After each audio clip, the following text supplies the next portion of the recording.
Bar మీద మనము correct గా ఎట్లా చేస్తాం, ఇన్కరెక్ట్ అంటే బాడీ అనేది ఏ రకంగా అప్ అవుతుంది, ఏ రకంగా డౌన్ అవుతుంది, హ్యాండ్ పొజిషన్ ఎట్లా ఉండాలి, నీ నెక్ పొజిషన్ ఎట్లా ఉండాలి, 10 out of 10 అంటే ఫుల్ స్కోర్ రావాలంటే నువ్వు ఏ రకంగా ఫుల్ అప్స్ అనేది తీయాలనేది ఒకసారి చూస్తే కరెక్ట్ హ్యాండ్ పొజిషన్ అనేది హోల్డ్ చేసి పెట్టు.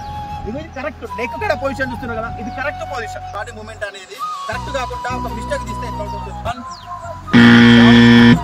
2 లెగ్స్ విషయానికి వచ్చినప్పుడు లెగ్స్ అనేది ప్రాపర్ గా అప్ కావాలి. అప్ గా నువ్వు డౌన్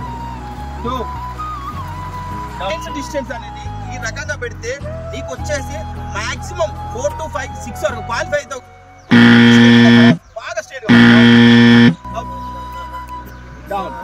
హ్యాండ్స్ హోల్డింగ్ అనేది బార్ ని మనం 80% కూడా ఈ రకంగా తీసుకోవద్దు. ఈ రకంగా తీసుకుంటే 100% అనేది నువ్వు 100 స్టార్టింగ్ లే డిస్క్వాలిఫై అవుతావు.